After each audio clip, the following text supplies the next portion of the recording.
Welcome back to The Lead. I'm Jake Tapper. Our money lead now. And another blow to President Obama's health care program. Health insurance giant Aetna announced that it will pull out of most Obamacare insurance exchanges next year, citing financial losses. The company said the new customers that signed up under the new law were sicker and therefore pricier than expected. The company blames the federal government for not doing enough to help them control those costs, which are expected to lead to even higher premiums for consumers in 2017. Aetna is not the first major insurance company to pull out of these Obamacare exchanges. CNN correspondent Tom Foreman now joins me with more. Tom, this is really just the latest in a string of bad news stories for Obamacare. Yeah, it's the latest, but Aetna is huge. This is one of the great insurance providers of this country in terms of bulk out there. And, you know, all along people thought it was the political problem for Obamacare that might sink it. Now it's just economics that are looking bad. Aetna is backing up big from Obamacare, bailing out of 11 of the 15 states it served after saying it lost $430 million. United Healthcare will dramatically cut its participation too, saying its losses could be close to $1 billion over 2 years. Humana, Blue Cross Blue Shield, and others are also pulling way back, faced with the brutal truth. A lot more people got insurance, but they are much sicker and their treatment is more expensive than expected. I think one thing insurance companies didn't anticipate is what good consumers we'd all be. MIT professor Jonathan Gruber was one of the chief architects of Obamacare. I think they underpriced, and so they've been raising prices to make up for that. Longtime opponent of Obama's signature law, Senator John McCain describes the situation this way. It's clear that Obamacare is unraveling and at a rapid rate. We're going to go back to square one. We're going to have to go back and not only repeal but replace and make health care available to every American.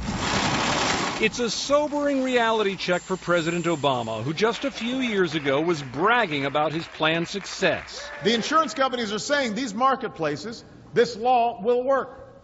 They're putting money on the line because they think it will work. But it turns out people insured under Obamacare tend to be older and have higher rates of serious, expensive illnesses, including heart disease, HIV, hepatitis, high blood pressure, and diabetes. Plus, those with pre-existing conditions are now eligible for insurance. The Kaiser Family Foundation predicts next year many Obamacare users could see the cost of their premiums rise 10%. The administration calls all of this growing pains. Aetna's decision does not change the fact that the health insurance marketplace will continue to bring quality coverage to millions of Americans. But some insurers insist that can only happen if the federal government provides more money. That's a hard sell in Congress, where Republicans don't like the program anyway. Obamacare does not work. It has to go. While supporters suggest that opposition is part of the problem. When time came for Obamacare, Republicans blocked the funding for this risk sharing, and that's part of the reason insurance companies are struggling, is they were denied billions of dollars that they were promised under the law.